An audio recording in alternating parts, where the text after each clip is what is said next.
Okay, let's go ahead and get our mic checks. Matthias, give me one from your end down there. Sibilance, female. It's never an active warm-up I've ever heard of. Brayden, your end, please.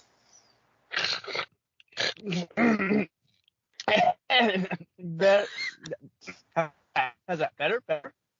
Check. 1, 2. Well, you're not eating the microphone, so that's a good start. Okay, good. I'm afraid to ask. Katie, how's your mic? Am I muted? Hello? You're Hello? Okay. How about now? Is that better? Hello? You're a little far this time. Go back to your first position. Oh, how about like this? Little too close.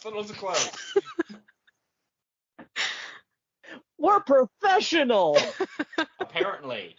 Welcome back, folks, to Recorder on the Wall for a special episode that completely wasn't my idea. Nope, I'm going to turn over to Matthias for this one. Okay, folks. We have something a little different today. If you go to the Redwall website, redwallabbey.com, and you go to the shop, there is a digital download for some Redwall music. It's called Songs of Redwall. So we have 47 tracks of music we are going to be covering here today, all taken from the various audiobook productions. Strange thing, though, not every single book is going to be covered. And I'll turn this over to KD in a moment to talk a little bit more about why that is. But we have some of like the middle of the series books. We have one or two tracks from like Mariel and Outcast. We have a little bit from Salamandastron and Bellmaker.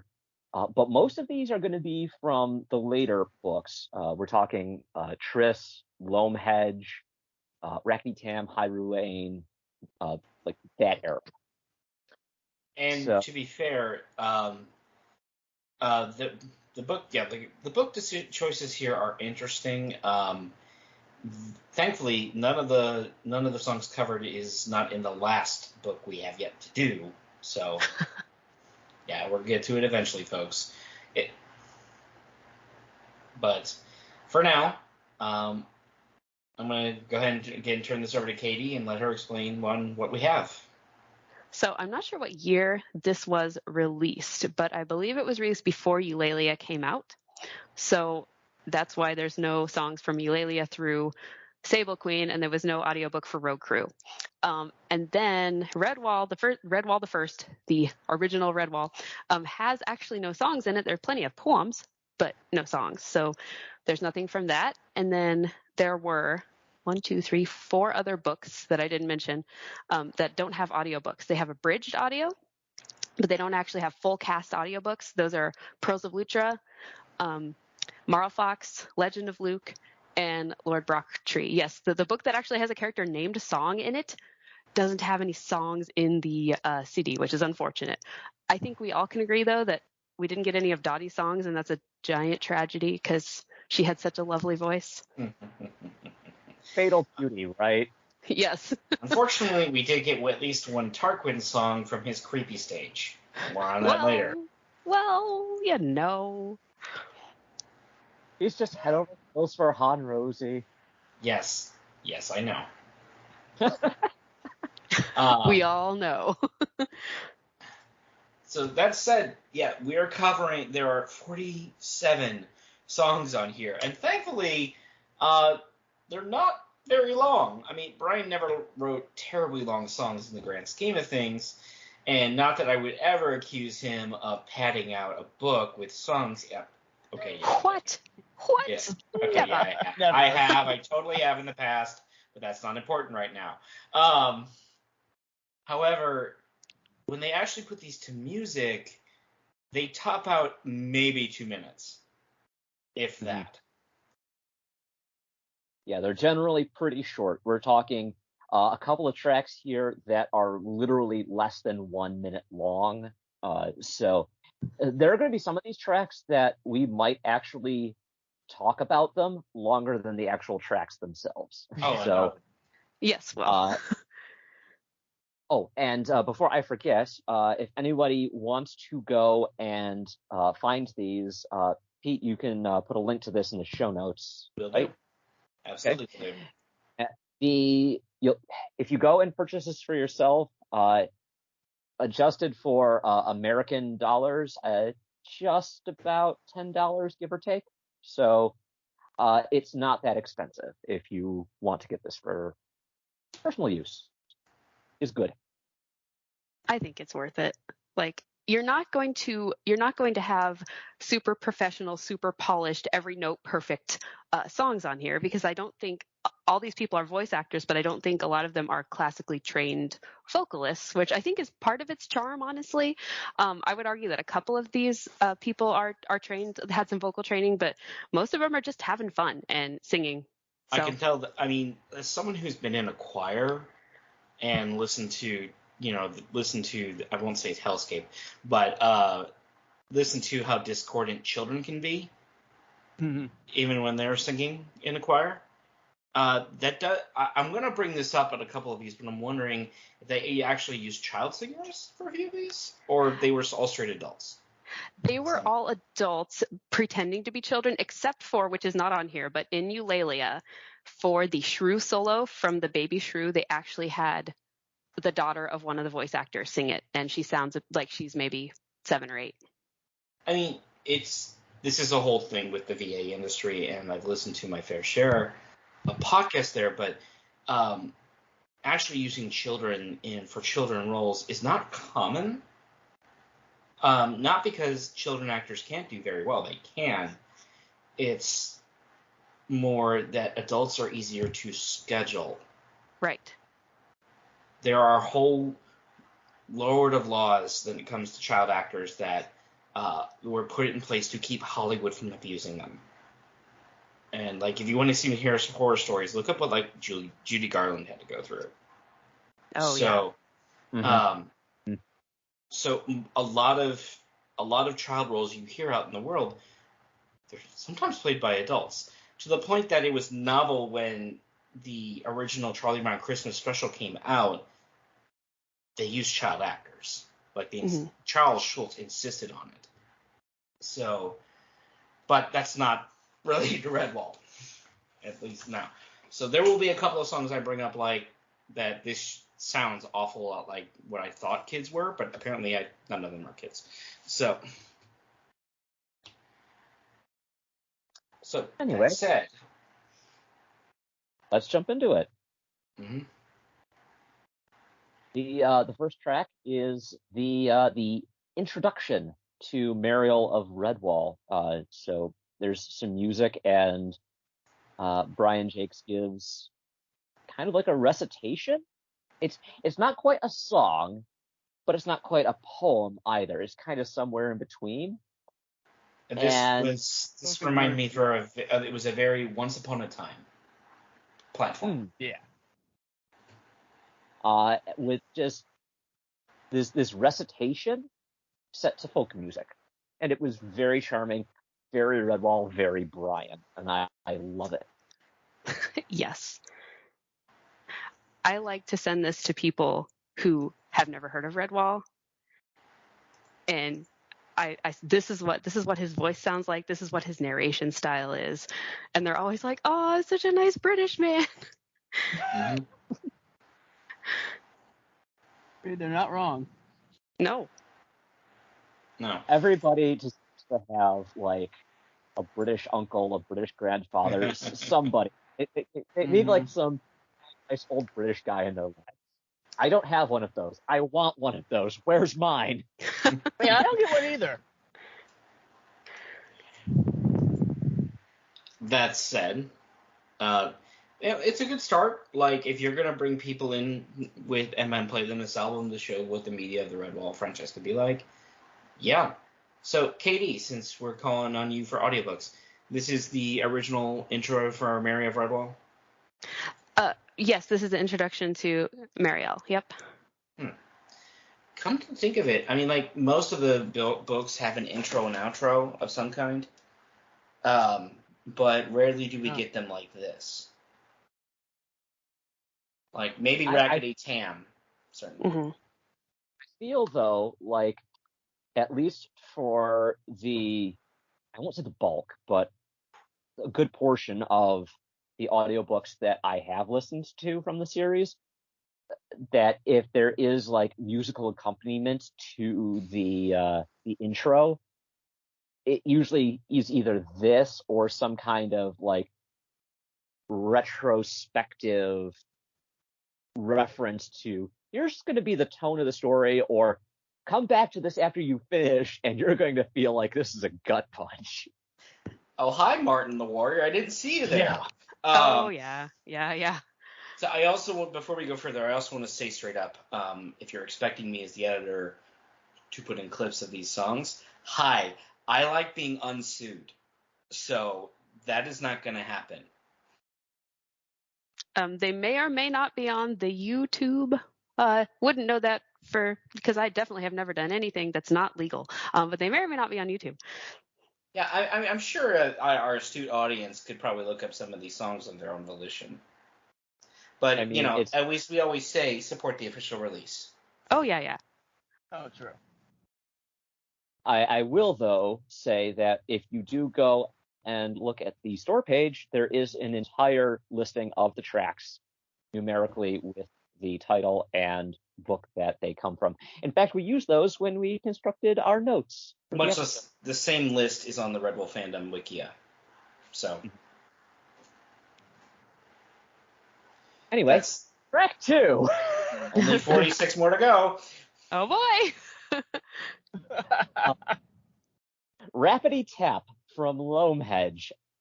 Yes. I'm ready to go to this dance. This is such an upbeat song. I want to go to this feast. Please. Oh, this definitely sounds like something they'd play in the Great Hall. Sure. Yeah, this is Ketty Sutton is the voice actor's name, and can you guys guess what character she's singing as from It's Loamhedge? been a while since we read Loamhedge.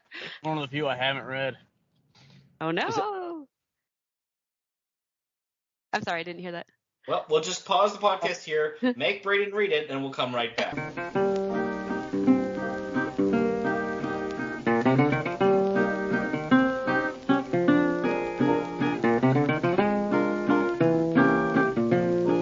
Okay, Braden, now that you totally read the song, let's see if we can't make a guess. I have no idea what character this is.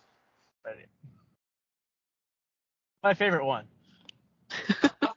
Matthias, do you have a guess? Is it Martha? It is Martha.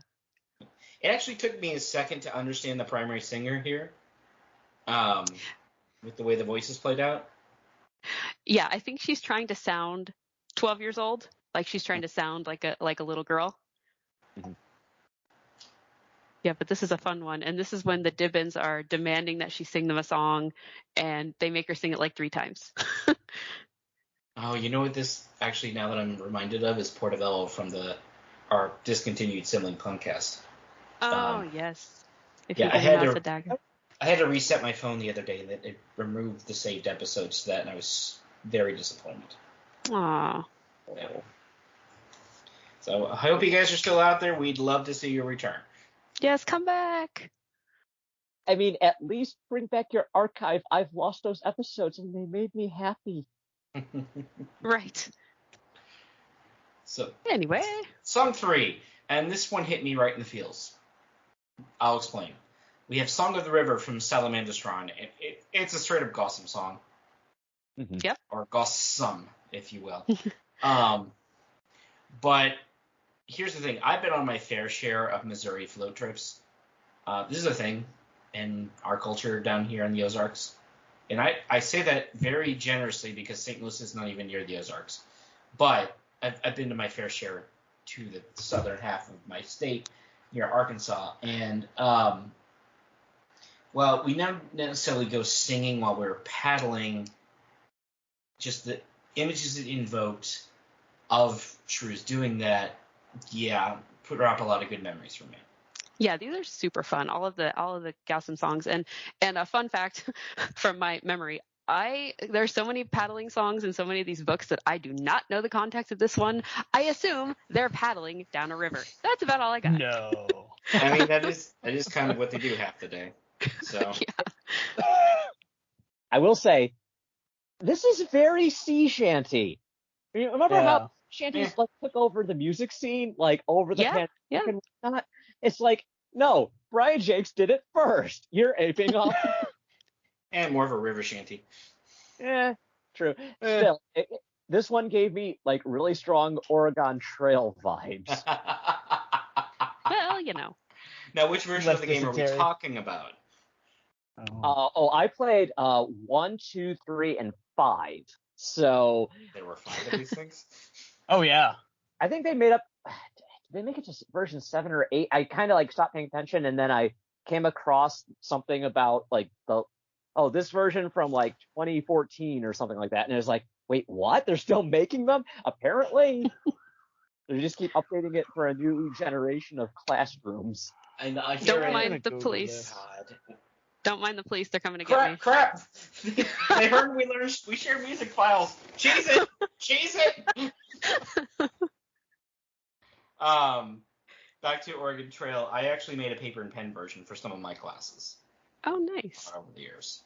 So, not about Oregon Trail, but the same mechanics, essentially. So it usually went over pretty well. But anyway, back to Song of a River. Yeah, this one's probably in the top 3 for me for this whole album. Nice. So. Yeah. You can tell everyone's having a super good time, too. Yeah, I don't think we can lock this on a specific character because this is the whole tribe. The Gaussum, that's a character. Yeah. I mean, in the way like New York City is the character of the movie. Yes. Hey, I'm walking here. So that leads us to song 4 from Tagarung, and I am genuinely shocked I don't remember this one. Dingle Duck. Yes. Okay. So the fun fact about all the songs from Tagarung that are on here, they were originally in the original audiobook, everything was a cappella. So what Billy Marr, who I should have mentioned him before, I think he's the main musical composer / arranger / according to Brian Jakes, he plays like 20 million stringed instruments. But he tried to, especially with some of the lullabies coming later, he tried to put them with music. And it didn't always work out super well, in my opinion, because the beat was just a little off to me. But with this one, apparently the actor sang it so unevenly that he just had to redo it. Yeah. And the song itself tells the story of a duck with obviously the name Dingle. And there were ducks in this franchise. Okay. Yes, I guess. I remember swans. I remember sparrows and crows and but I don't remember ducks till this point. And 2, there's a lot of dumb ducks because a literal fox just shows up, calls himself a duck, but it's only Dingle who can see through the ruse. Yep, and he says quack because of course, why not? That's the cleverest thing you could think of. The only thing this poor duck can say is quack, and it makes it very clear at the very beginning. He's very well read, very well learned, but that's unfortunately the only thing he can say is quack. So yes. he's an avian version of Coracle, is what you're telling me. So do you guys have a guess on who sang this one? I don't think it's Tag. No, he's not quite this silly. Nimbalo? What was that? Oh yeah. No. No. What's that Jester Hair? What's his name? Oh. I don't know. I mean, it was him, so I think I'll give it to you. Okay. But So what was the hair's name? Boorab. That's right. Yep. Last thing I'll say on this one, I think it's pretty hilarious that there was a bunch of British guys all singing quack, quack, quack as possible. Yes. I believe that is just Billy Marr doing all the harmony on that one. Mm-hmm. Yeah, some of these songs have incredibly good harmony. Some of them are just straight up discordant. So yeah. Yeah. Well, Next song, again from Tagarung, we have Stars and Moon, which is the first of a few lullabies here. Yes, and I actually do like this one because this one I think worked pretty well when he put music back with the acapella. And I also really like her voice. This is, I think, Sandra Billinge is her name. I don't think this is Mira or her mom. And it's not Starscream Mom. What was her name? Antigra? No, Yeah, Antigra, it was yeah. not her. I mean, there's a limited number of mothers in this particular book, so yeah, I'm coming up short here. Yeah. It was Philorn. It was Mira's mom. Sorry, I didn't let you two guess. My bad. I'm not gonna get most of these. That's fine. I couldn't remember Florin's name, but I know she has a song coming up later. I know it's her. So, Yeah. All right, we are back to Loamhedge with the song Logalog. I wonder if this is shrew related. Probably not. Oh, shanties. Change my mind. This one does not feel like a paddling song, but more like a base camp, like you're around the fire kind of thing. Mm-hmm. Yeah, super fun though. Absolutely. I mean, there's not a bad Gossam song in this batch. Right. We do have a few long patrol songs that maybe do well, whatever the audio version of a double take is. So, and what do you know? It's the literal next song. Also from Loamhedge, we have Ladies, and my first instinct that this was a Vermin song. Nope. Like that Motley Crue song, Girls, Girls, Girls. More like Yeah. More like You Can't Eat with Ladies, there's not much on them, and unfortunately my brain ran to the cannibalism angle. I know, me too. Matthias, do you remember where the song was from?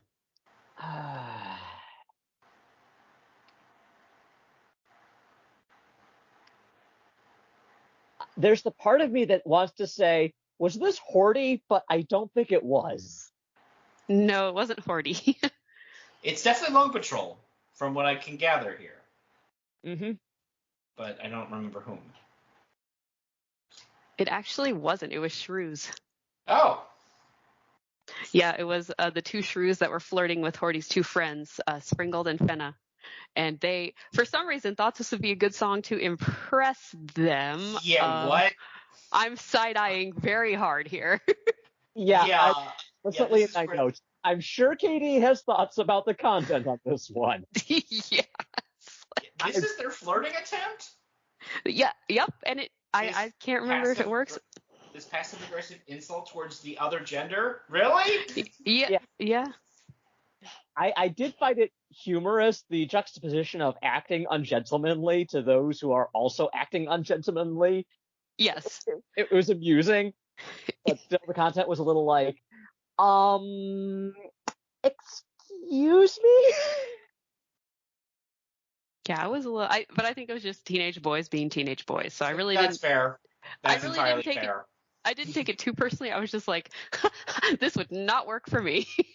Okay, again, background time. I have worked in education both as support staff and faculty through most of my career, and there was a point I was working in a single gender education with boys and also public and co-ed, and I got voluntold to be a chaperone for a dance for freshmen once in one of the high schools that was single gender. Yeah. I mean, it's one.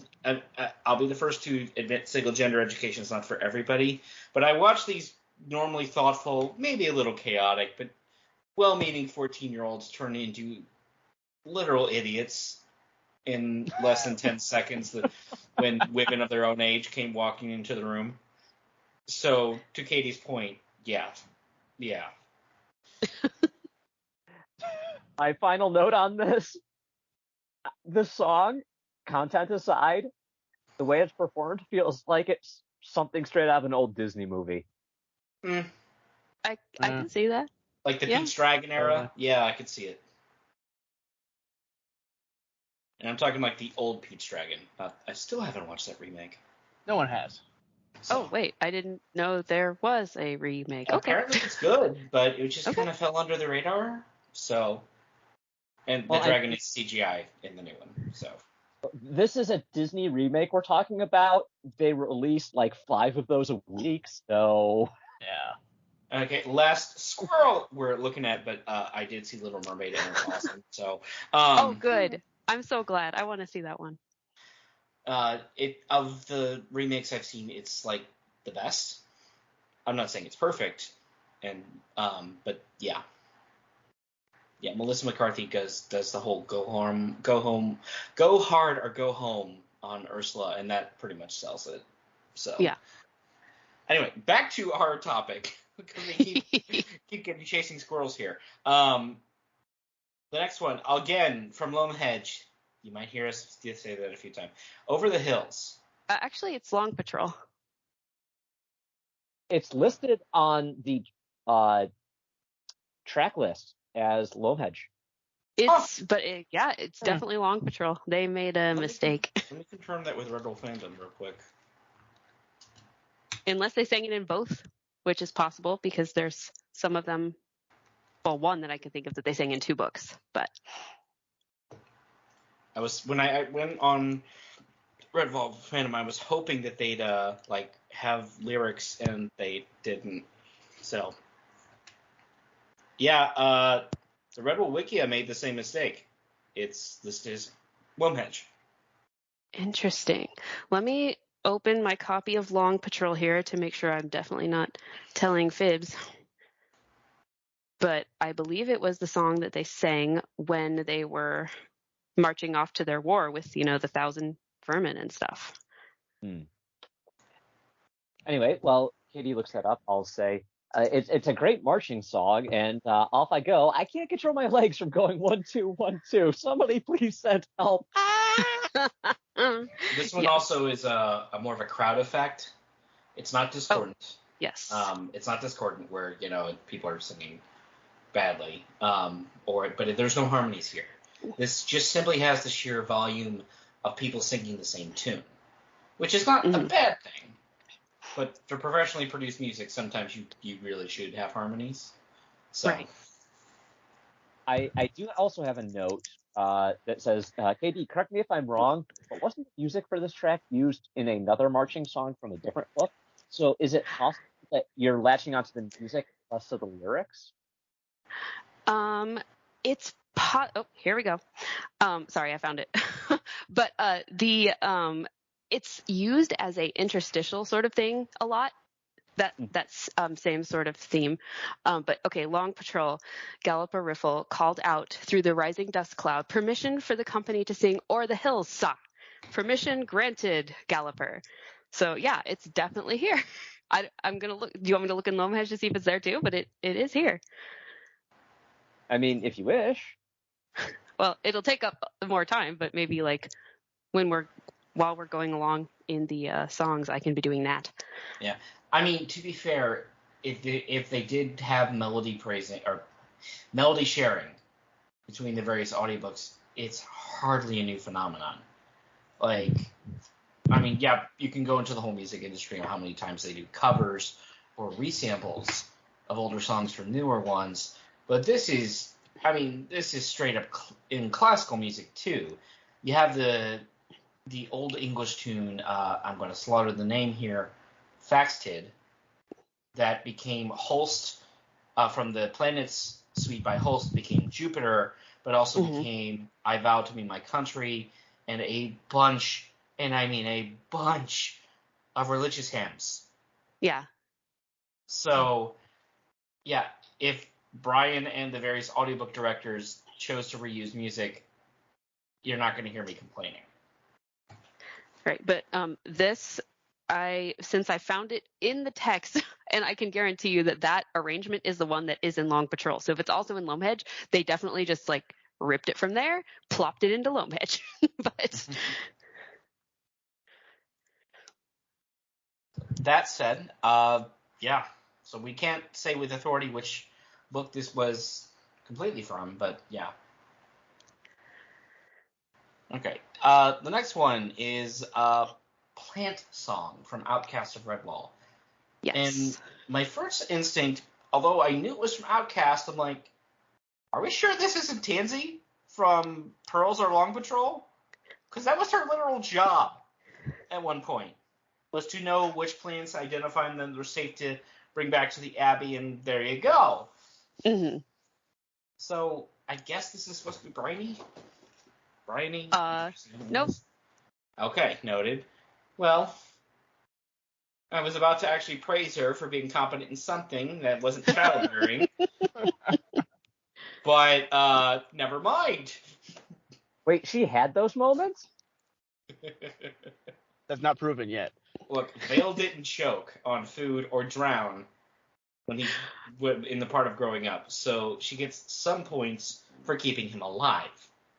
Yeah, that's true. Update on Katie's quest to prove that she is right. I looked up the phrase "the hills" in Lomehedge, and I could not find the song. Huh. So this is probably a misprint. I would assume, because and I don't remember it in the audiobook, so. Huh. I've been wanting to reread Lomehedge lately, so maybe I'll just do that, and You'll have to report back to us. Let us know. I will report back. So, and this is just more my local thing because I recently saw an auto production of Little Shop of Horrors. I am very disappointed this doesn't fit the doo-wop aesthetic of that. Oh. But I will say, though, that for being basically somebody singing just a list of plants off, it surprisingly works, and it proves that Brian was a master wordsmith. Like, he actually writes pretty incredible, like, how did you get these to fit together so perfectly kind of thing. I mean, I'm kind of ashamed that only until a couple of years ago, I didn't know Eulalia was actually the name of a plant. I didn't know that either. So, you do I now. didn't know that either. Oh. Nice. I Every literally, day is it was with the former significant other. We were at the Missouri Botanical Garden. I just kind of did the double take, like, in the English garden. I'm like, huh, there's a plant named Eulalia. Well then. Okay then. Yeah, no, there's definitely herbs that he gives people as names that I was like, did not know that was a thing. I know, right? But this is Angela Mounsey, and she is playing Sister Wythe, the infirmary keeper. And she's singing the song to cheer Bryony up because Vale has just been found guilty of trying to murder someone, and she's a little bit unhappy about that. So here's to cheer you up. Here's some plants. Yes. Yeah. But she's Great bedside manner. She is quite talented. I do enjoy her voice, Angela Mounsey. But of course, we all know that Bryony's hopes for Vale go as plant. Oh. No, Matthias, you start the next one. Okay.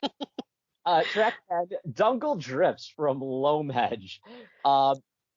This is a raucous Dibbin song.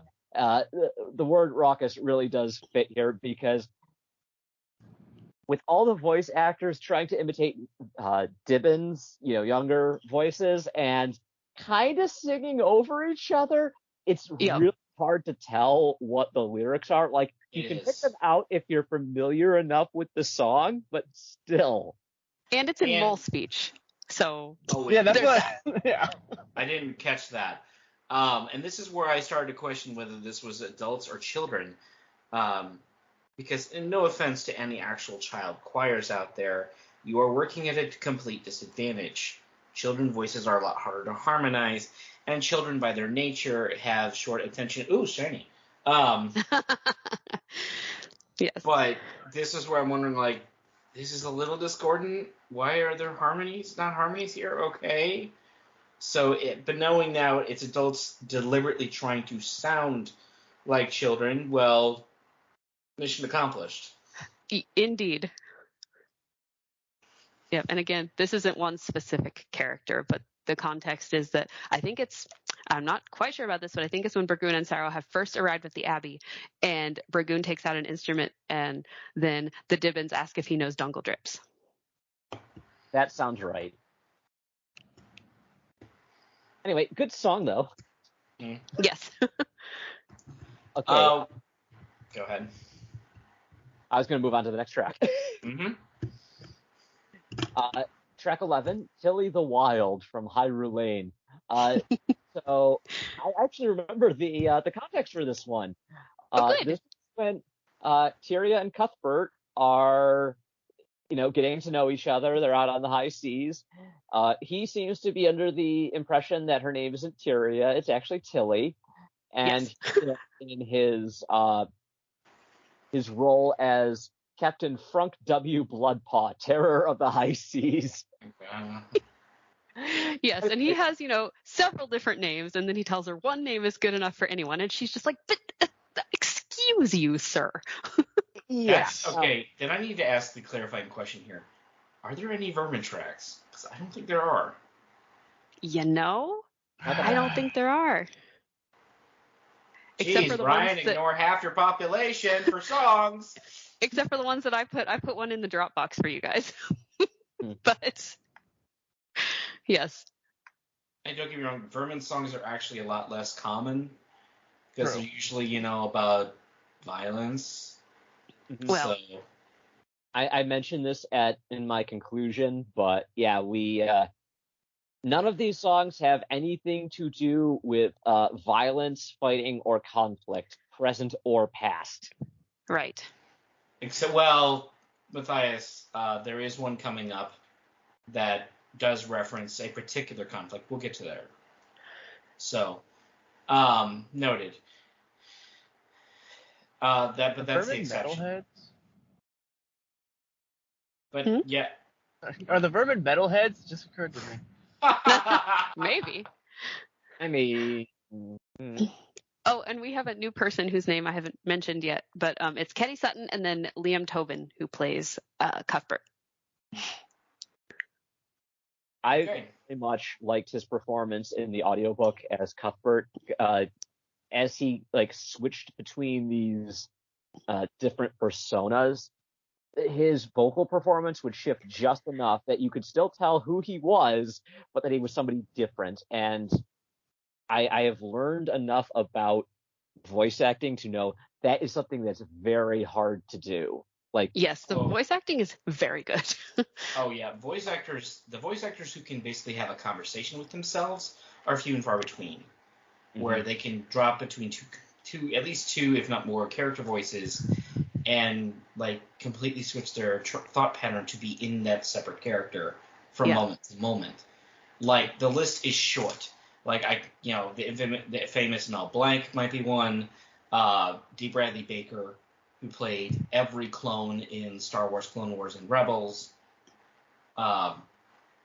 Scott McNeil, who's incredibly big in the Transformers franchise, and has had entire conversations with himself, so to speak. But yeah, voice actors, period, who can switch it within an instant. Yeah, I'm an amateur and I can't even come close to that. A lot of the actors who did radio dramas way back in so where it's we only have 4 people here to do the acting for 13 different characters. Right. So, moving along, we have Frog Song from Rackety Tam. And this song isn't about the best amphibian in the series, Kroikle, but it is about a kind of a bad marriage. Let's go with that. Yeah.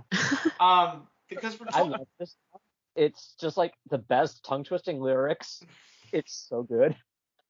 Yes, and this is Mark Jakes. Even better. But yeah, the song concerns a frog, as you might have guessed from title alone, who marries a toad wife, and it's basically a repeat of Saint Ninian's origin story. Mm-hmm.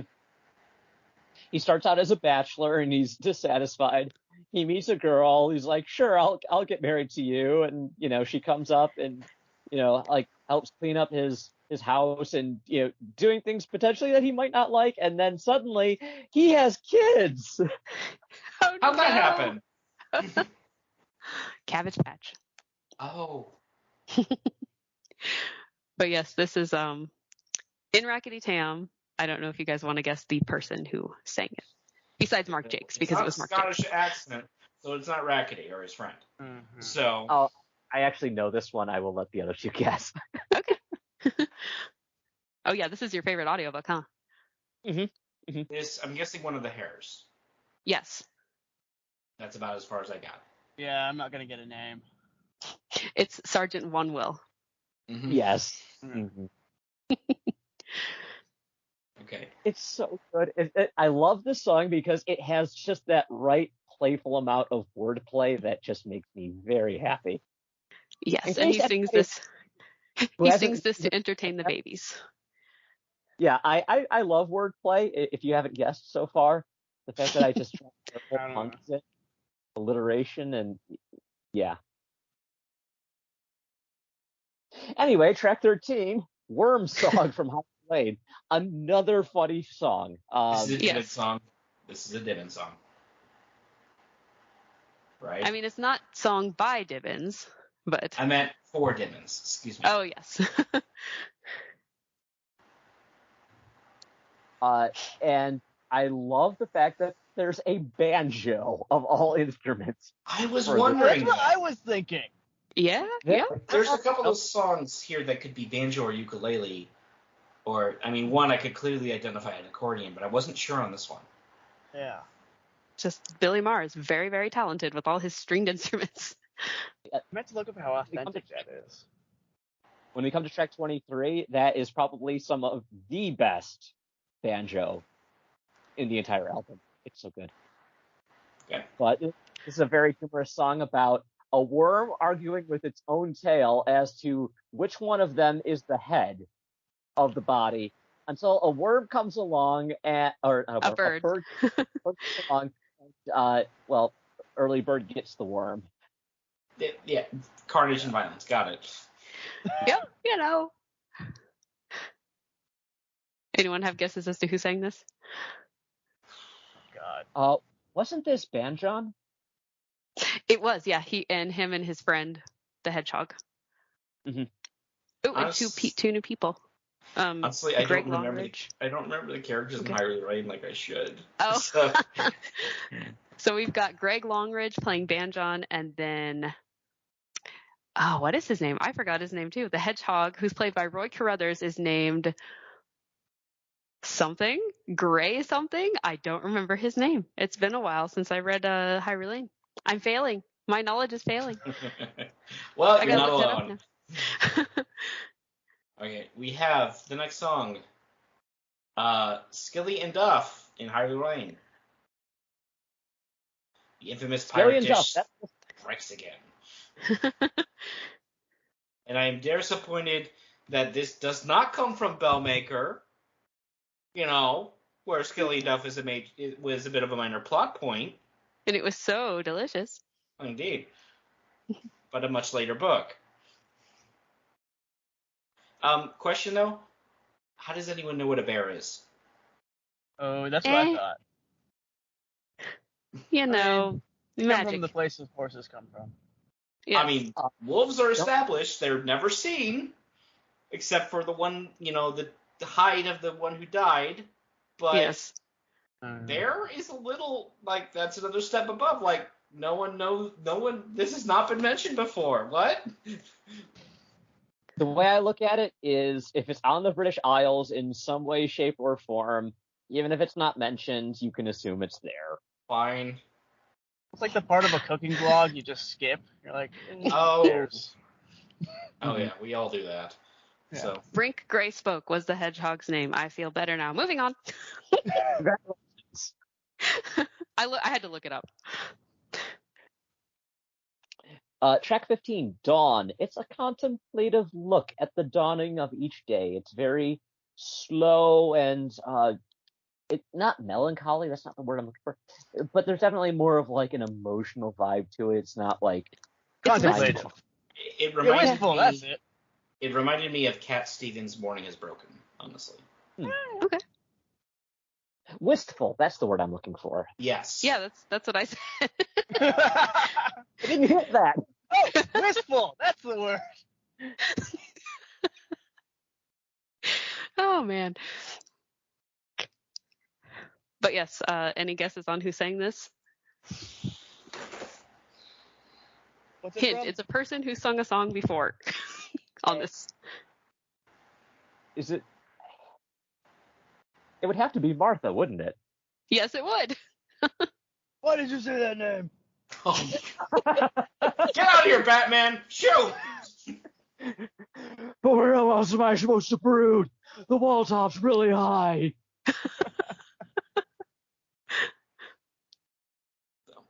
Yeah, I mean, this was actually one of my favorites here. So I enjoy that kind of quality song of wistful and evoking mourning. Hence the Cat Stevens that I brought up earlier. So next one is Paddling from Salamandastron. Do you think it's another Shrew song, kids? Maybe in the shanty category of songs, possibly, maybe.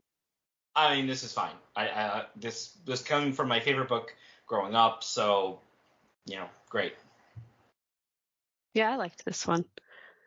Good. Is this it's kind of the slower one, right? It is. It's a bit Yeah, slower. Gentle paddling versus the first one we got, which was definitely a keep cadence. Yes. So. Yep, and again, not really a character, just a good old paddling song. I mean, we can't really qualify this the character. This is the tribe itself. So. Yes. That just leads into our first confirmed hair song, at least from what I'm hearing, which was Education from Triss. Yes. And sung Matthias, by Simon Smithies. He's one of my favorite of the voice actors. He's so good. Matthias, I looked at your notes earlier and I kind of got spoiled who this was. So. And I still want to dislike him. No offense, but. Oh, I love this song. Don't like him. Oh, absolutely.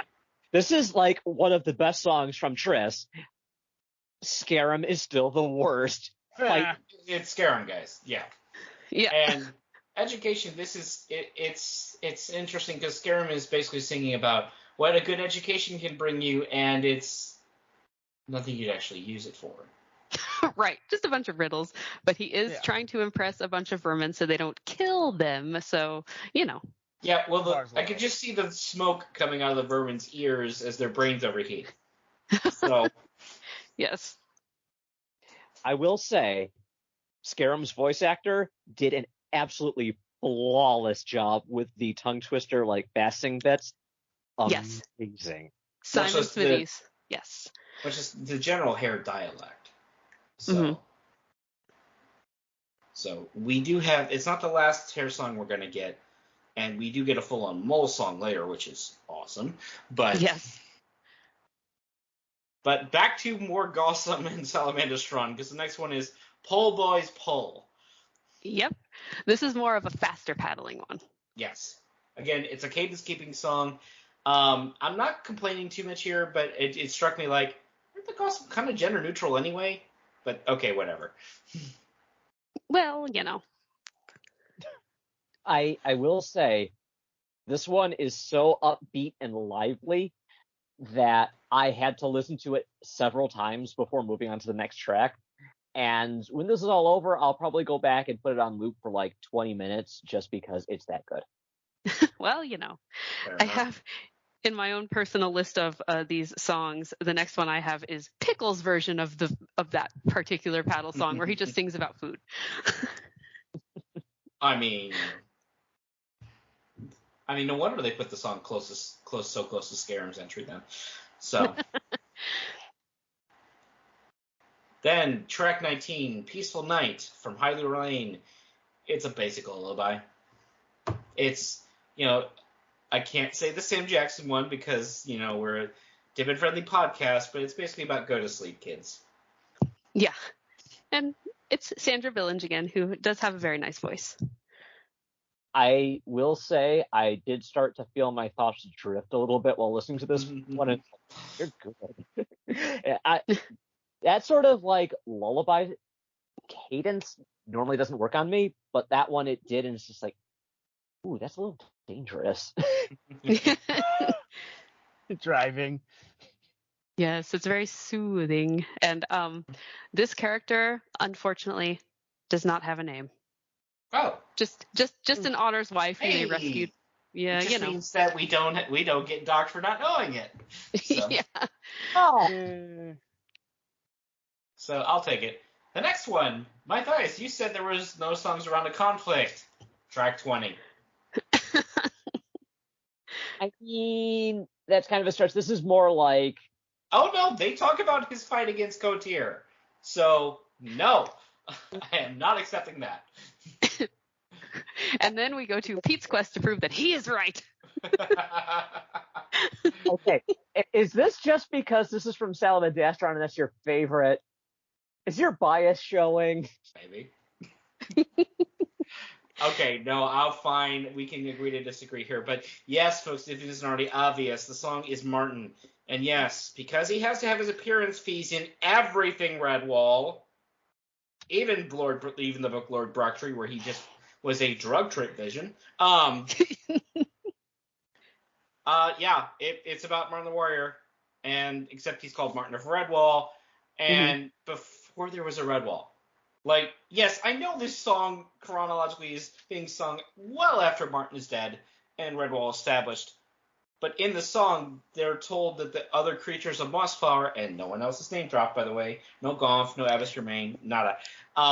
These other people his allies are fighting with, they're calling him Martin of Redwall. Redwall wasn't built yet? You know, the artistic license. I mean, it's creatures that are in the far, far future writing about somebody from their past, so of course there's going to be some artistic license. Yep. And like I said, Martin needs his appearance fees. So Indeed. And this is Beth Cassidy, who I don't believe I have mentioned yet. Ooh, so who is this going to be? My first instinct is Samkin, because, you know, he is the designated Redwall warrior here. From the book, and it's not a Rula because it's not in Mole speech. I will tell you, it is a female person. Oh. Creature, whatever. And I listened to these, like, some hours ago. And yeah, she just happens to have a deeper voice. But let me think. Melis, maybe? No, she was dead by that point. She did play Melis, though, in Bellmaker. Was there a Badger Bum in Salamandastron? Not until the very end of the book. That's right. Well, shoot. Okay, I'm gonna wave the white flag. I'm stuck here.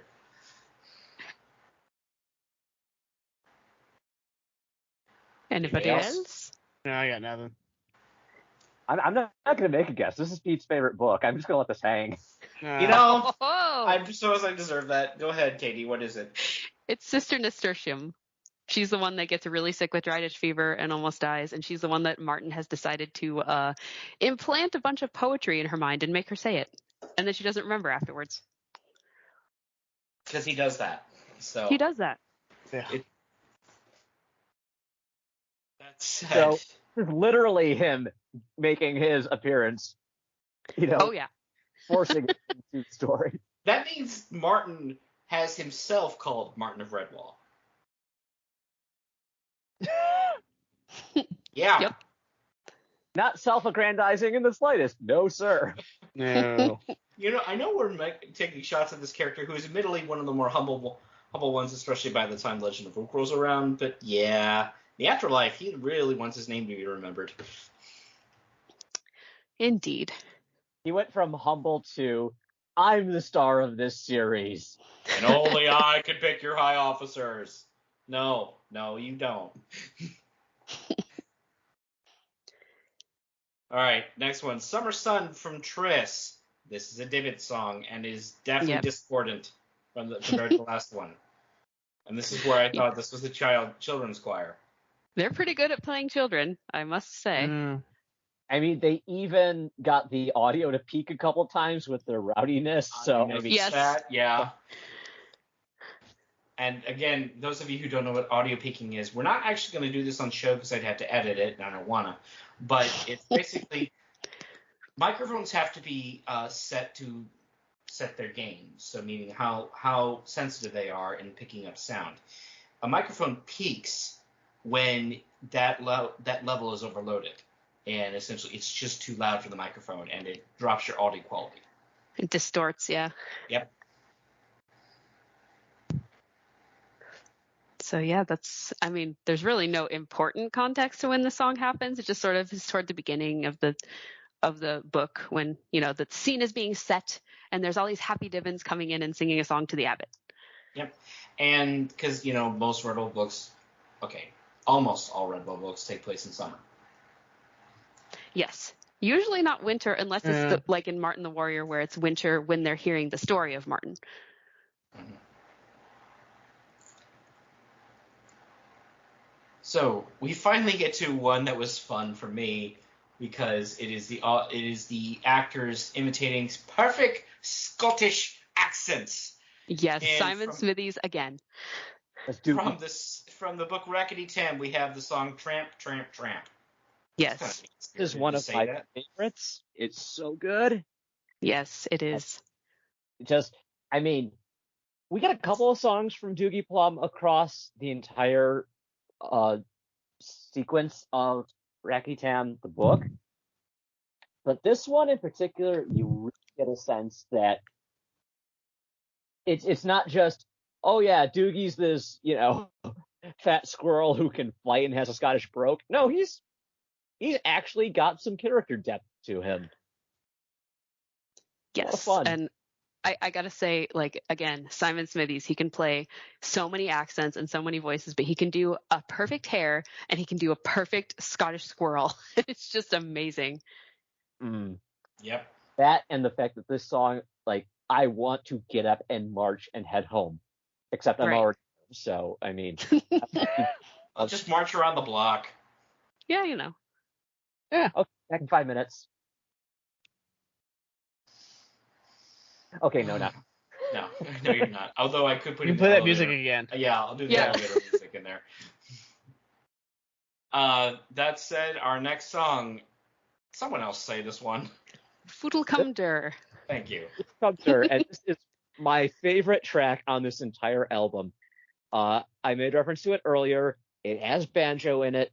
It works perfectly for some reason. I don't know how. It's upbeat and cheerful and hilarious. It's a song about a shrew who gets a beautiful pair of shoes made for him by his mother, and then an owl comes and steals his shoes, and Fuddlecumder goes after the owl chasing him. So that actually brings up an interesting point, because if you go by artwork alone, about half the time we see characters in shoes, and the others not so much. It's just from the amount of ridicule that we get in this song about a Gaussum shrew wearing shoes, I'm going to assume that the Gaussum generally do not wear shoes. Again, my own flow trip experience here, water is inevitably going to get inside of a canoe. It's just how things go. So if they're talking shoes that you want to have long term, yeah, maybe, I don't know that they'd be wearing them while they're actually in boat. Like, if they're on shore, that'd be one thing, but... I get the sense that this was, adolescent shrew, not quite old enough to go out and be, paddling, but, maybe there. And also the fact that it's just it's his mother's favorite. She made these just for him, and there's these really nice, elegant shoes. He's a mama's boy. Well, yes. Yes. Something funny about this song is that, the context of it is just a shrew is singing it to entertain the Divins, right? That's fine. But then later, when the elders are trying to get them to talk about what they saw in Brock Hall that made them so scared, all they would say was, I really like that song about the shrew. And they're like, yeah, but what did you see out in the woods that night? I really like the song about the shrew. They would just keep going back to that. So, that said, our next song is clearly an otter song. Yes. Because we have no vermin songs. Thanks, Brian. I want to jump in here. Last note on Fuddlecumder. This song feels like it would have been very much at home on the original Muppet Show. Well, I was invited over to a friend's house. Haven't seen them pre-Dry Ditch Fever. And I actually played this song for them, and they very much concurred. Yes, this is something that they could have seen, like Jim Henson performing. Indeed. Yeah, it's a good one. So, that said, next song, Barnacles from Highly Lane. This is an otter song. And not just because that book focuses on, otters. Right. But, yeah, that child singer in the middle of the song just comes right out of nowhere and disappears right away, or the person pretending to be a child. Mm-hmm. I get the sense that this was supposed to be a Dibbin Otter trying to join in with the adults and then backing right out. Yeah, Well, anybody want to take a guess? I know who this is. This is Colin Deep and his kids. Yep, and Letho, Shellhound. Mm-hmm. So, Yeah, they're trying to teach him how to sing the song, and they're only coming in on the chorus. Yep. I feel the sudden need to get myself an eye patch and a cutlass. So, moving on. Another lullaby, and from Tagaron. I'm betting this is Florian. Philorn. Yeah, this is one of the ones that he tried to put the music along with the acapella, and it didn't quite work. Like, I have a strong sense of like rhythm and timing, and I've had some vocal training, so like this song just felt off to me, and I don't really like listening to it because like, oh, it's not quite on the beat. No, I don't like it. Oh, and the title is Sleep, Baby, Sleep. Yes. Oh, yes. Sleep, baby, sleep. It's a very nice song, though. It's short, and I get the sense that it's supposed to be like sung repeatedly until the little one is asleep. Mm-hmm. Yeah, it does have a good melody. I do enjoy it in the audiobook when it's just her singing. But this is one I would almost say they would maybe want to have redone this one, and I don't know if they just couldn't get the actor in to do it again. Okay. Number 26, Honey from Triss. It's another Dibbin song, and is this one a banjo or ukulele? I honestly don't know. It's obviously a stringed instrument of some sort, but it's kind of, I mean, for all we know, it could be a mandolin. That's what I was thinking, but I didn't think it was quite that. But I'm still having a hard time like making out the lyrics. It's super difficult to get a large group of people to sing in time, especially when they're imitating, small children. But hey, it's a bright and cheerful song, and it's a fun tune. So getting a lot of background noise there. Hello? Okay. Yeah, you're here. There we go. My headset fell out. I was like, I can't hear you guys. Okay. Yep. Our next song, 27, Mouse in the Wall from Bellmaker. This is Tarquin. Yes. Wait, is this a Redwall square dancing song? It kind of seems like it. I have a tape of like folk songs that I used to listen to when I was little, and one of them sounds very similar to the cadence of this song. So, it felt very hairish from the start, and given we only have one singing hair in both Mariel and the Bowmaker, this had to be Tarquin.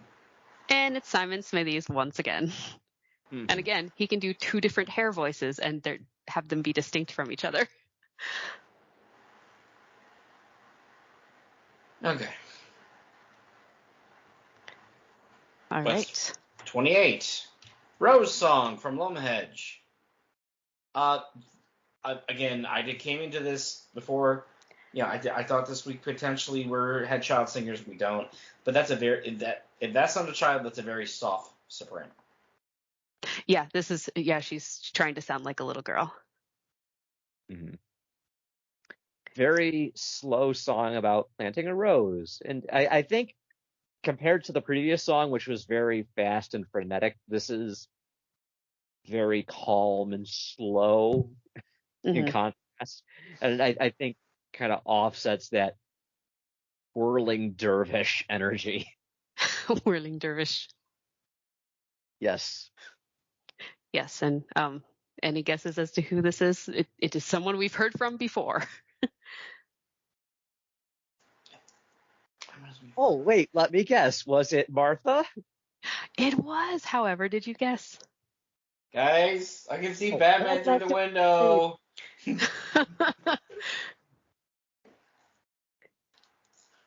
figured he'd have better things to do, with the Joker out. But hey. Well, I mean, there are 52 other cards in the deck to choose from. Oh, wait, sorry. Never mind. Wow. I approve, sir. Okay. Number 29. Winter O from Mariel of Redwall. And it's a cheery little song about the seasons. Short and sweet. Kind of diminish, but and sadly is not about Thundercats because but that's just my personal preference. So. And Sure. this is the song where she's singing, and then at the end of it, she falls into a ditch and gets right back up again. It's like, that didn't happen. No one saw that happen. Well, it's not the worst characters to fall in a ditch right outside the Abbey. So. No. Oh, and I guess we never guessed who this was. Mariel of Redwall. I don't think it's Mariel herself. So, I don't think she was all that musical. Did Han Rosie sing any songs back then? I don't know if she sang any in Mariel. She definitely did in Bellmaker. Yeah. I'm not sure then. I got nothing. Yeah, me too. It is actually Mariel. Oh my god. Oh! Oh. All right. Of course. I handed my fandom card now. Yeah, you better take mine with you. Hey, listeners, by the way, this is Editor Pete coming in. Brayden had to leave because he had to get back on the road, but yeah, we're going to continue where we left off without him. So. All Okay. right. Okay, track 30, Algae and Bobs from Raggedy Tannen. Oh, I love this song so much. This is so much fun. It's so prim and proper, and then it completely falls apart at the end. 10 out of 10. Would food fight again?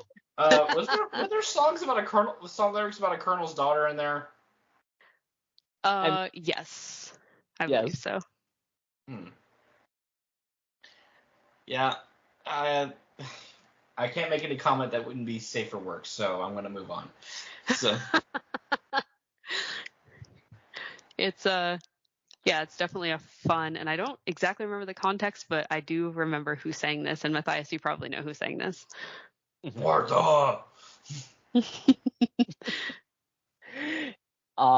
Actually, it was, they had set up the defenses around the Abbey with the Long Patrol Hares, and the Hares were actually singing at the feast to kind of act as a thank you, and both as kind of a distraction to the Okay. list. So wasn't it Brigadier Crumshaw and Sergeant Wanwell that sang this one? Yes, and I think there was a third one in there. No, yeah. No? it was Algae and Bobs and Yeah, that was the song, but I think there were only two of them singing it. Yeah, I'm trying to remember if they were trying to because it was a two. Shall I look it up? No, it's fine. It's fine. Okay. I'm going to be secretly obsessing over this, but I'll read this after we're done. Look it up in the... Okay. Moving on, we have Shrum in 31 from the Bellmaker. It's a paddling song. Yep. Gotta have those. Gotta have another one. An upbeat earworm, if ever I've heard one, and I won't be able to get it out of my head either. Right. Yeah, I think I've exhausted what I can say about paddling songs at this point. Yep.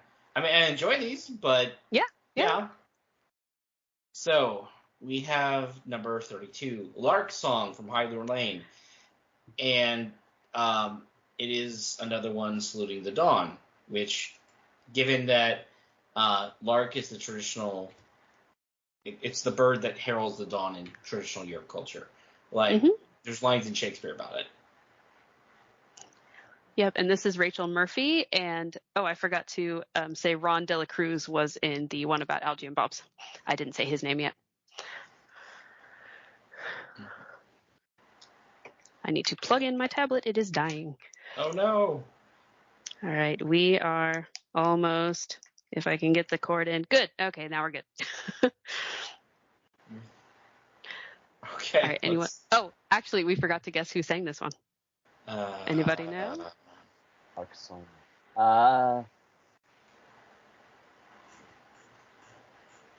Is this Tyria? It was not. It's someone who only appears for maybe the first half of the book and then makes a brief appearance at the end. Oh. Then I have no idea. I'm probably going to go, oh yeah, as soon as I hear the name. Go ahead.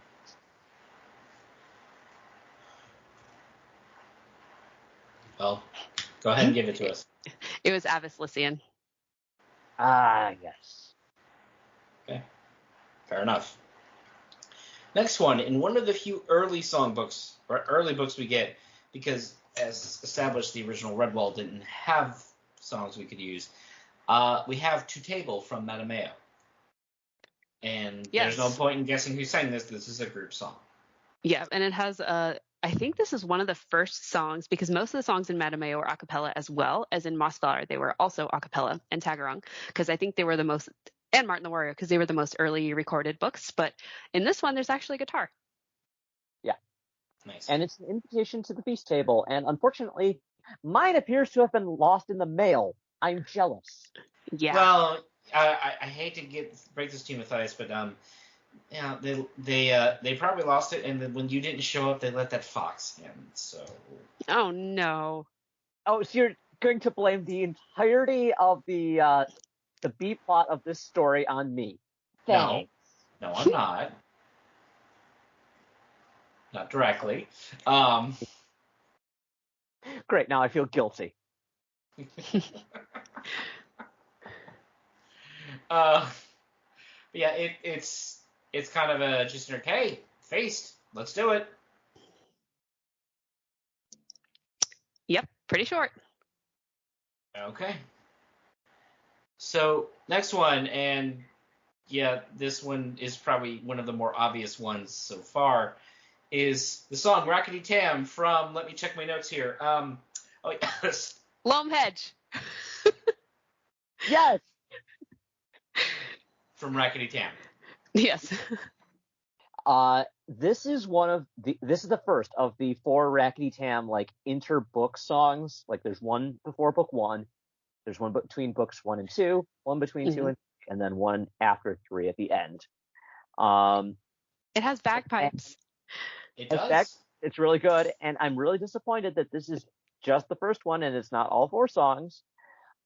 Because it would have been really great to have a compilation of all 4 just chained together. They're perfect.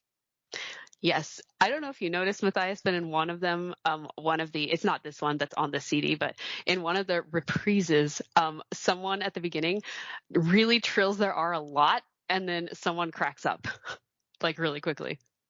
It was like rackety tam, and then someone's like, and they keep singing. It's hilarious.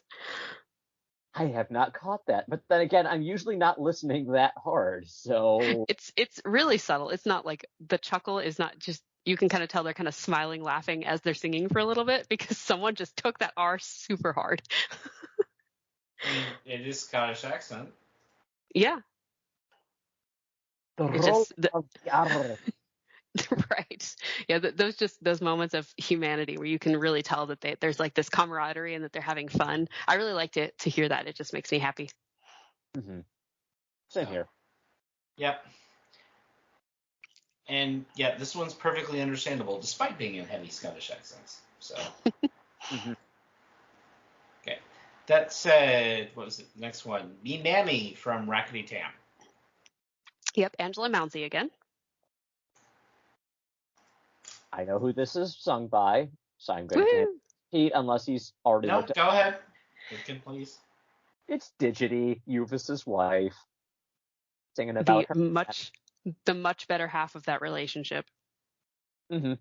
Although I like his song where he's boasting about himself, which is great. Yes. Yep.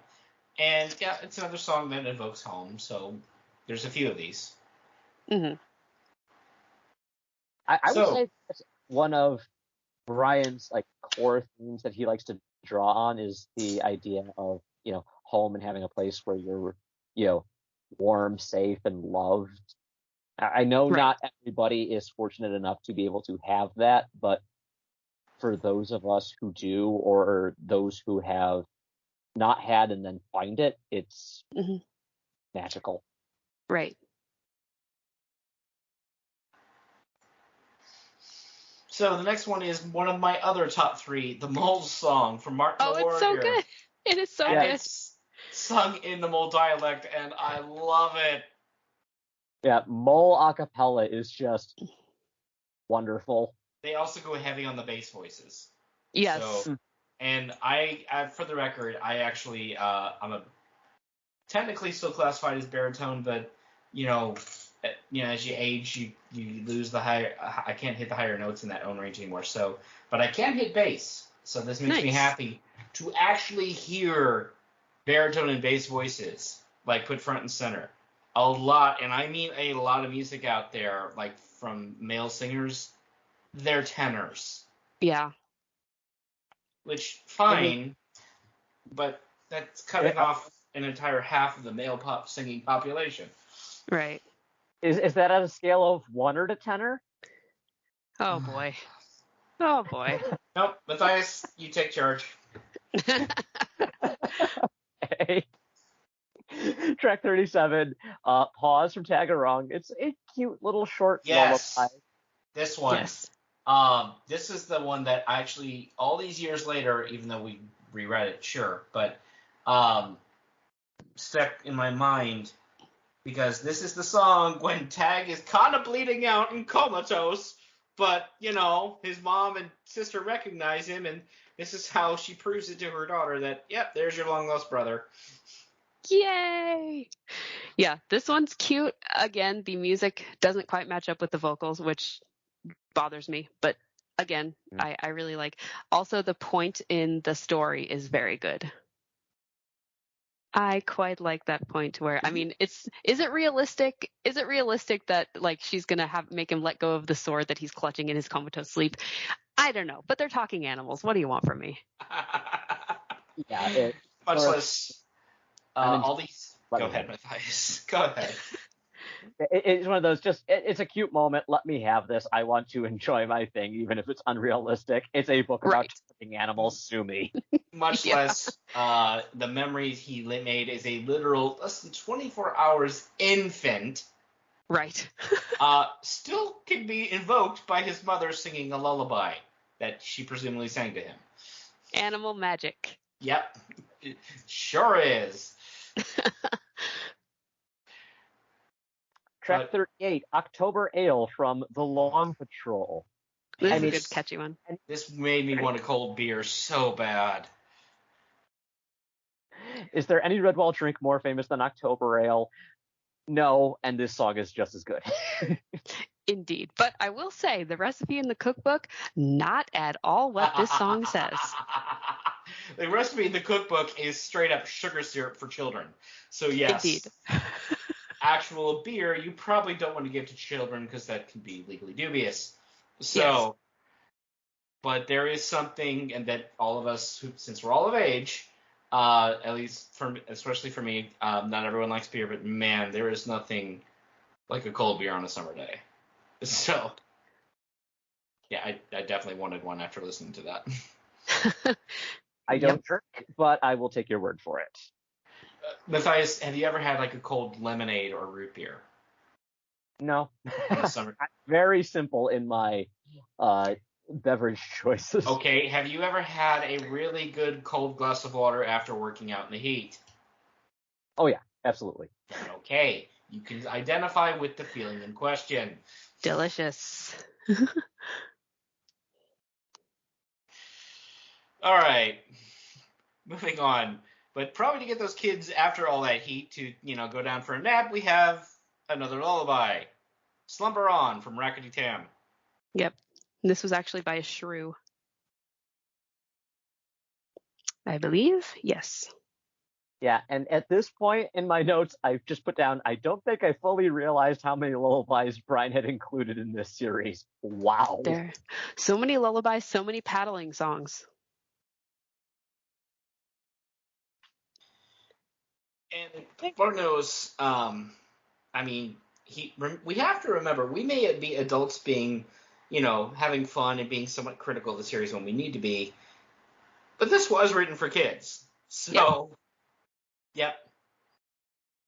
I will say, I think there was at least one or two paddling songs that were also lullabies. I think you might be right. I should check my complete list of audiobook songs I have because I am not a nerd. You're on this podcast. Yes, you are. Yeah, true. I'm a nerd. It's fine. Wear it like armor because it's awesome. Yeah, Denial is not a river in Egypt. I mean, you're talking to a guy who went to a retro gaming store the other day and bought a Super Nintendo cartridge. So, I'm just as nerdy. I mean, you're talking to somebody here whose dad, literally as a child, bought a retro video game arcade cabinet, original, and put it in the basement. Sweet. Oh, I intend to build my own custom one when I have a house. So this is Awesome. an original Battlezone arcade machine. Ooh. Fun. That was the first game to be commercially available that had 3D render graphics. Even though they were just wireframes, it counted. This was back in 1980. Cool. Anyway, Redwall. Yeah, Redwall. Yes. My Caterpillar. It's a bit of a Dimmon song, but this one I could identify as straight up adult singing as a child, but this kid straight up makes friends with the caterpillar and then wonders why a butterfly is the only thing left and the caterpillar is gone. This song is actually sung by she's not pretending to be a child per se, but it's like a sheltered, one of those creatures that Sunflash rescues from the fox cave. So sort of like the sheltered, sort of naive, but very sweet hedgehog mother. There we go. It's a funny song anyway. It's about a caterpillar into a butterfly, and where did my little caterpillar friend go? I hate butterflies. Yes. And yeah, it's good. So Track 41, Laddie Buck from Hyrule Lane, a fantastic little marching song, and I almost got up and marched away from my keyboard listening to it. Yep. Don't tell me you're about to go around the block again. There you go. 1, 2, 3, go. Well, so, I want to say this had an accordion in the background. Okay, I'm back. Oh, cool. I was questioning if this song had an accordion. I can play it really quick, not on the podcast, but just in my headphones. It's all right.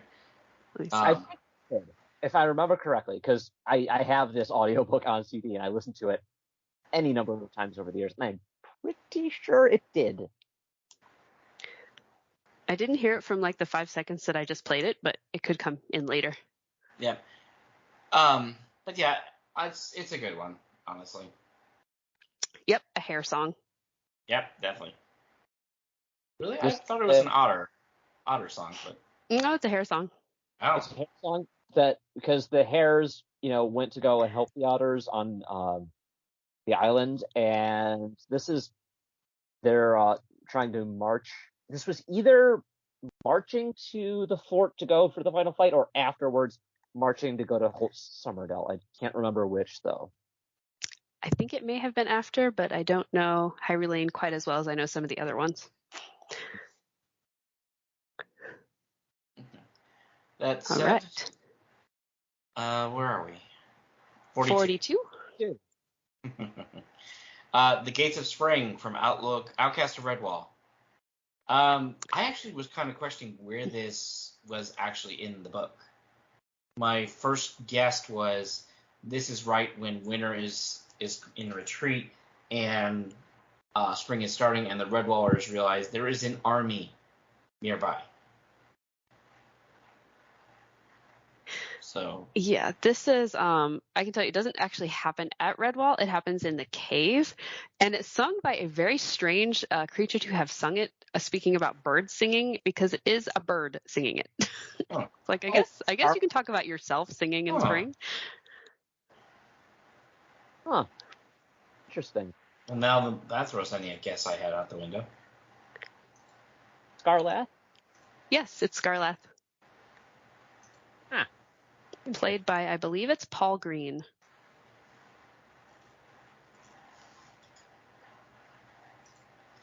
Okay, that's good to know. We have from the Long Patrol, which has been barely featured, Little Ones. It's another lullaby. Right? Yep, it's not necessarily a lullaby. It's sort of Cracklin sings it when all the babies are born. But I mean, it's like a sort of like, aren't babies great because they're our future type song? I don't know if it's exactly a lullaby, but it's sort of in that cadence of a lullaby. Like a pseudo lullaby. Yeah. Fair. So, number 44, Walla Walla from Rackety Tamp. This is Hair's. Definitely Hair's Yeah. song.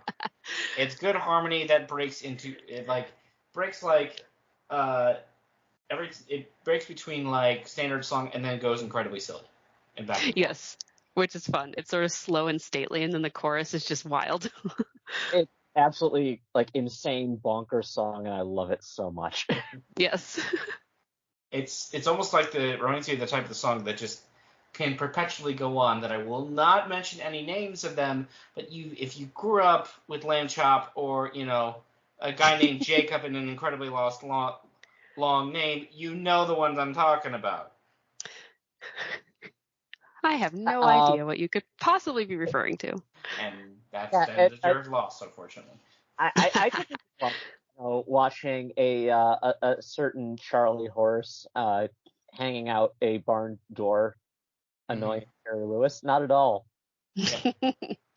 That's as far as we need to go, because I do not want an angry mob knocking down our door. Batman's bad enough after this episode goes to air. Oh, I love that song so much. Do it. Must resist. Anyway, moving on. Number 45, Good Fortune from Lumhedge. This is a sweet little farewell ballad that the Otters sing to, what's his name? Lana Bowstripe. Well, see ya. Hope you don't die. Oh, yeah, pretty much. Anybody want Chinese? Okay, let's get some Chinese. I will say, these last three songs, Good Fortune, Good Night, and Home, maybe not quite so much in tone of each individual song, but at least in title, it wraps up this album quite nicely. It does. Yeah. Yep, it really does. And then we have Good Night from Mariel of Redwall. It took me a while to figure out who this was. This is straight up Tarquin at his creepiest. When he's pining over the girl who has rejected him. Yeah, And they still end up married anyway. A little weird. So, and either having or adopting 12 kids that Tarquin can't remember the names of. You're thinking of me. Father of the Year. To be fair, he's at Redwall. He can day drink. I'm going to give him a little leeway on that, but not by much. So, but yes, this is. Don't get me wrong. I'm not trying to throw too much shade here at Brian's writing for this character.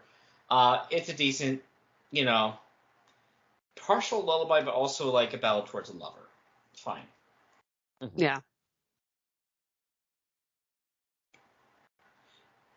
Then our very last song, number 47, Home, from Outcast of Redwall.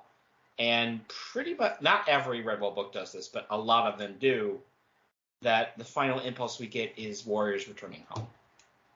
Mhm. Which is why I was just like, and why don't we have like the really good one from Marl Fox, where your song basically make everybody cry when they finally beaten the bad guys? Oh, no audiobook. Right. Wah wah. But this is a good one. Who sings this one, by the way? I don't know. Is it not a choir situation? Let me see. Oh, I don't remember. Let me play it really quick. Come on, open. You can edit this out if you want. Yeah, it's a choir situation. Okay, never mind. Point withdrawn. Yeah, no need to inquire about the choir. Ha ha ha. Funny. Yep. So, all things considered, I kind of wrote a conclusion here that was already been answered about, well, where's my other, Rose of Noonvale and Abyss song, and because, a good chunk of some of these don't have audiobooks in the first place. Some of them have abridged audiobooks, which is Brian singing some of the songs.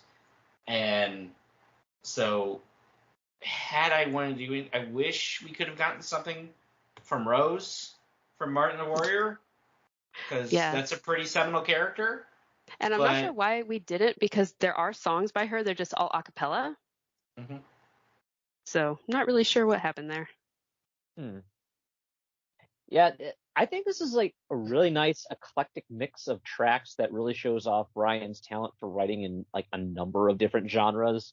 I mean, we pointed out lullabies and like sea shanties / paddling songs, marching songs, reflective dance songs about the dawn, dancing, all of that. Incredibly silly songs. He could do it all. And he managed to not only do it with like more like traditional folk music, but all these others. And it's like, I know I said it before, but I hadn't realized just how many lullabies he had written. And I don't know how many of them were specifically picked for this album for whatever reason. If it's like, these are explicitly every single lullaby that we recorded. Yeah. Very well possibly be. But I do like how this collection felt like it gave many of the different voice actors a chance to really perform either like a solo or as a duet. You got a little bit of everybody in there, and you can get a really strong sense of how much camaraderie there was behind the scenes. And I know I pointed this out as well, but the one absence was like songs directly related to war and violence, except for Pete and I disagreeing on Martin the Warrior, but aside from that, it's no probably Vermin songs. Probably best though, not to skew people's opinions on the series if they are unfamiliar and they're just listening to somebody who's listening to this, to think, wow, I don't want my kids listening to that. That is horrifying. Yeah, I mean, there's some Vermin songs that he could have put in there. Like there's one about Treasure by Plug Firetail that's just really short and it's really catchy, and there's no violence in that. He's just like, oh, plunder by thunder, I'm going to get some plunder, and he's just like singing about and much less you guys had me listen to one of the Gulo songs that was available on YouTube, which I don't think it was kind of I don't think it was that violent. I don't know, I remember it was talking about eating blood flesh. Never mind. Point withdrawn. Ignore me. Yeah. The literal first line is, "What is fear? I know it not. What is death? The foe beast's lot." But yeah, it's this entire album. It's about friends and family and happily ever afters instead of death, gloom, and despair. I get it. So I appreciate the album as a whole, and I'm glad we've, taken the opportunity to talk about it, listen to it, and explore it. Yes, and my unofficial count, this is very unofficial, but from Redwall or from Mothflower to Sable Queen, all the available audiobooks, there are over 270 songs. Yow. You can't see this, but I just kind of tilted my head in front, like, oh my god. Yep. I mean, I know, Pete, that it was kind of a running gag throughout the series for you to say, and here's another song. You are justified now. Yeah. Yes, I am. There's a lot of them, and that's even minus the 5 books that there weren't any songs, and Redwall. So let's see, there's 22 total, minus 6. That's 16 books, 270 songs. Mm-hmm. I mean, I will take the moment to here, however, to call out the Game of Thrones franchise, because they have had access to George R. R. Martin's lyrics for a long time, and they have done all of one. So That's unfortunate. And that was Hands of Gold, as far as I can recall. Now, if I'm wrong, yeah, sorry, partial apology here. I still haven't forgiven you guys for the way you ended it, but the House of the Dragon is good. But yes. Yeah, I can think of like one major. No, I'm sorry, 2. We have the Reigns of Castamere. So. Yeah, that's not very many. Yeah. I'd actually have to look, but yes, there we go. Okay. That said, yeah. Nice. I'm really glad you had us do this one. A little unusual here, because this was a nice change of pace. Yeah, agreed. I'm glad you guys said yes. Something that was definitely outside of the normal things we've done, but I think it was great for Pete, you to be able to get a chance to hear some of the audiobook stuff that Katie and I have listened to. I got a chance to hear some songs that I hadn't heard, the audio versions before, and I'm sure Braden really enjoyed it as well. So just an all-around fun time. And to our listeners, for approximately $10, it's absolutely worth it to pick this one up. Link will be, down below. Go ahead and check this one out. Much less, folks, there are songs that weren't on this album that are out there in the ether, shall we say. Mm-hmm. It's YouTube. Yep, I would say if you have any love at all for the Redwall series, you will enjoy this collection of songs. Mm-hmm. But always support the official release. So yes, absolutely. All right. That said, I checked before we even started tonight because I wanted to get ahead of it. We do not have any reviews. So if you want us to read your name on air, leave us a text-based review because we like those. We do like those. Do. So that said, regarding our social media. Oh boy. I'm not committing to going one way or the other, but I've kind of stopped using the not Twitter anymore. The artist formerly known as Twitter. Oh, Lord. Because this, Elon, you can sue me for all I care. Yeah, it's broken at this point.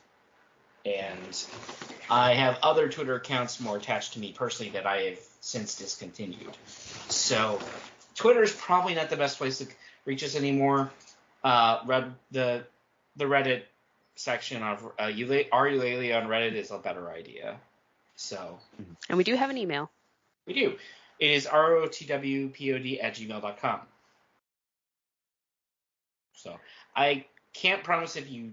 I won't say if you tweeted us on our Twitter rotwpod.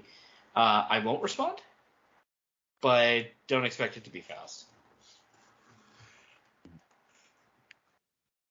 But that said, you can also find our podcast on Apple Podcasts, on Google Play Podcasts, on Spotify, and more importantly, it's always at recorderonthewall.com, where you can either listen to it directly through HTML5 Player or download the episode direct. I forget anything? Maybe Redwall Forums. I don't believe so. I think we got everything. Yep. All right. Great. So next episode, we're going to finish Act 2 of the video game. And then, then I think we're going to take another break from normal, and we're going to make an episode what we've been teasing in the background, calling it After Dark. Although that we're gonna this won't be on our main feed because I want to strive to be dip and friendly, but it'll be like a website only download. We're gonna drop the filters for an episode and talk about some of the background things we've noticed as an adult. Fun times. All right. That said, I'm Pete, and Mike check over there. Matthias, how we doing? Check 1, check 2. How am I coming through? You are. Mike check. Katie. Okay. I found the mute button. Muted. And I would call Braden, but I'm sure I'd get feedback. So until next time, folks. See you later. Bye.